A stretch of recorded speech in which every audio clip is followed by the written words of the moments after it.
Olá, mamães e papais, tudo bem? Para quem não me conhece, meu nome é Grace Michael, eu sou criadora da página Mães de Autistas no Instagram, uma página que eu coloco dicas, desabafos, um pouco do dia a dia meu e do Lucas, meu filho de 4 anos, que é autista não verbal, um pouco da nossa vida, do nosso dia a dia. É uma página de mãe de autista para mães de autista, uma página que você pode se sentir no mundo mais comum se você é uma mãe de autista. Você pode conversar, desabafar, se quiser me chamar no DM, a gente pode conversar, trocar uma ideia. E eu tô gravando esses vídeos porque tem muitas coisas que a gente acabou fazendo, que deu certo pro Lucas, tem coisas que a gente ainda tá lutando para conseguir, mas a gente vai continuando lutando. E até se vocês tiverem algumas dicas, né, de alguma dificuldade que nós teríamos, vocês me fala, que se eu achar legal e tal, eu vou postar na página também a dica, né, para as pessoas, para ajudar mais pessoas. Quanto mais pessoas nós ajudarmos, mais os filhos da gente vão evoluir. No vídeo de hoje eu vou falar um pouco sobre contato visual. Um dos sintomas, né, que é abordado para fazer o diagnóstico do autismo é o contato visual, que a criança ela tem pouco ou nenhum contato visual com as pessoas. É um dos comportamentos que ajuda a diagnosticar o autismo. E eu vou explicar um pouquinho como é o Lucas, né? O Lucas, no início, ele tinha muito pouco contato. Eu achava que ele tinha contato visual, que ele me olhava. E depois de um tempo, eu percebi que não existia muito contato. Mas eu achava que ele tinha algum problema auditivo. Porque às vezes ele estava brincando, né? Bem bonitinho ali. E eu chamava ele, Lucas, Lucas. Chamava ele diversas vezes. Até eu ter que pegar ele e dizer, filho, a mamãe tá chamando. Pra ele poder fazer o que eu ia pedir e tal. Então a gente achava que ele tinha um problema auditivo. Anteriormente de ter o diagnóstico. Eu achava que ele não ouvia direito a gente. E pelo atraso na fala também, né? Então nós levamos no neuro. O neuro pediu exames auditivos e a princípio ele era uma criança que ouvia muito bem. Depois a gente percebeu que quando dava a música do desenho que ele gostava, ele saía lá de longe e assistia o desenho. Então o problema auditivo não era, até depois que a gente veio descobrir o autismo. O contato visual ele é super importante, porque ele junto com ele tá diversos outras coisas que ajudam na evolução da criança, né? A imitação, a atenção, né? Porque muitas crianças neurotípicas aprendem imitando os adultos, prestando atenção no abrir a boca, fechar a boca, o escovar os dentes, o pentear cabelo. A criança neurotípica, ela aprende olhando. Então, a imitação para uma criança é muito importante, né? Ensina ela a aprender com os outros, né? Isso é super importante e isso ajuda no comportamento verbal. Ela olhar e ela perceber que a pessoa tá abrindo e fechando a boca, tá emitindo um som. Isso ajuda ela a ela entender que se ela abrir e fechar a boca e emitir o som, ela vai ter um comportamento verbal e ela vai conseguir as coisas que ela vocalizar, né? Então, uma coisa muito importante também é quando você estiver trabalhando o contato visual, não deixar a criança te ignorar, né? É tentar fazer com que a todo momento, quando você chamar o nome dela, ela olhar pra você. Porque simplesmente se tu ficar chamando e falando e ela tá no hiperfoco dela, ela tá fazendo outra coisa, isso vai virar algo comum na rotina dela te ignorar. Então sempre fazer com que no momento que tu for chamar ela, você vai chamar. Eu vou explicar como é que a gente fez com o Lucas, porque o Lucas hoje ele tem um contato visual também, bastante. Agora ele melhorou muito o contato visual dele. Ele presta muito mais atenção na gente quando a gente chama ele. Foi em função de uma fono, logo no início, quando a gente obteve o diagnóstico. Essa fono falou para nós que ele precisava manter o contato visual, e eu dizia assim, não, mas ele tem contato visual? Ela assim, não, ele não tem. Você prestar atenção, quando você chama, ele não te olha muito pouco. Ele não fica olhando o que você está fazendo. Então, depois a gente percebeu isso. Como ela fez, tá?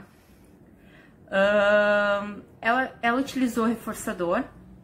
Na época, eram umas letras que ela tinha de imã de geladeira, com imã atrás, e ele tava brincando com aquilo. Ele botava no meio das pernas e tirava, e era assim que ele brinca. Então, o que ela fez? Ela pegou uma daquelas peças, ela tirou a maior parte das peças dele, que era o que ele tava brincando, o que ele tava querendo naquele momento, e ela pegava uma pecinha e colocava na testa. E falava, Lucas. E ela chamava no máximo 2 vezes, né? No máximo 3 vezes, desculpa. Então, assim, Lucas. E ela ficava com a pecinha e ele ficava de cabeça baixa. Se na segunda vez ele não olhou, ela mostrou a pecinha pra ele, na direção dos olhos dele, a pecinha, e colocou de novo na testa. Quando ele olhou pra ela entregou pra ele imediatamente. Muito bem, parabéns, você conseguiu. E ela foi fazendo isso, e ele, toda vez que ele olhava pra ela entregava a peça imediatamente pra ele. E isso foi ocorrendo. Então ela fazia, e depois ela escondia a peça e ela chamava ele, quando ele olhava, ela entregava imediatamente a peça. Então ela pediu pra gente fazer em casa, com algo que ele gostava muito, que fizesse ele querer aquela coisa.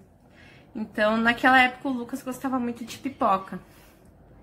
Então, assim, eu e o pai dele, a gente trabalhava em horários diferentes. Então, eu fazia à noite, o pai dele fazia durante o dia. A gente fazia pipoca, né? A gente guardava um pouco e a gente fazia. Lucas, muito bem, parabéns. A gente foi fazendo isso basicamente quase todos os dias. Então, isso de uma certa maneira exercitou na cabeça dele, na cabeça dele, que toda vez que o nome dele é chamado, algo vai acontecer, alguma coisa boa vai acontecer, ou eu vou ganhar algo bom. Então, a gente falava Lucas, ele olhava, ele ganhava algo bom. Até que isso se tornou comum, a gente só chamar e ele olhar. Então, hoje em dia, a gente não precisa de reforçador para ele olhar para nós. A gente chama, ele olha para nós. Então, mas foi um trabalho que a gente fez a todo tempo para ele fazer isso e ter o contato visual, né? Até algum erro que a gente fez no início, depois a gente acertou, é não ficar chamando ele o tempo todo, né? Pra nada, né? Só chamar por chamar pra ver se ele vai olhar. Porque daí vai chegar uma hora que ele vai cansar e ele não vai olhar mais. Então, chamar ele com alguma função. Só chamar e comemorar, pra ele não tem nada de interessante nessa interação. Pra que ele vai ter interação? Alguém que chama ele o tempo todo e quando eu olho, falo, muito bem, que não sei.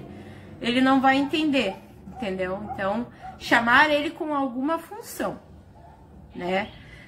Porque para ele se torna desinteressante aquilo, ele acaba não fazendo mais. Outra coisa também que é interessante é falar sempre na altura da criança, né? Se abaixar, ficar na altura dos olhos, para que ela veja que ela tem que ter esse contato contigo, né? Porque já é difícil dela manter o contato visual. Se você estiver no alto e ela estiver lá embaixo, vai ser muito mais difícil dela manter o contato. Então, se abaixar, olhar para ela, pedir para ela te olhar quando você estiver dando alguma instrução. Outra coisa também que é o hiperfoco, né? Algumas crianças têm o hiperfoco muito em dinossauros, em desenho, em alguma coisa. E daí você chama a criança e ela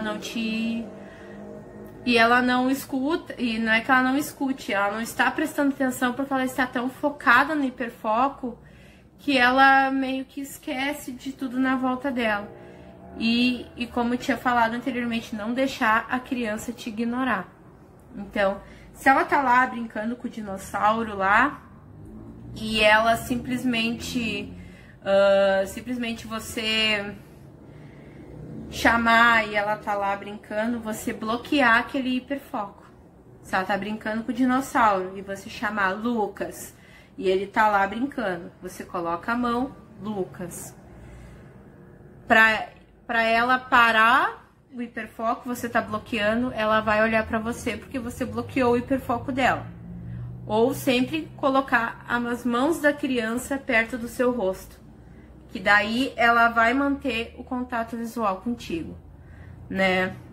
Se ela tá, sei lá, brincando, você pega as mãos dela, porque o intuito dela é de olhar para as mãos dela. Então, isso também ajuda também a manter o contato visual, né? E essa questão do bloquear o hiperfoco ajuda ela a esquecer um pouco do hiperfoco e tentar se socializar um pouco mais, né? Isso também ajuda na atenção dividida, né? Ela conseguir fazer duas coisas ao mesmo tempo, ela conseguir olhar e ouvir e te prestar atenção no que você está falando, né? Então, espero como é que é o contato visual dos filhos de vocês. Conta pra mim. Conta pra mim se os filhos de vocês têm um contato visual produtivo, se não tem, o que vocês estão fazendo para ajudar esse contato visual. Se gostaram do vídeo, curte, comenta, compartilha, segue a página. Vou ficar muito feliz de saber um pouco da história de vocês, tá bom? Muito obrigada e até a próxima.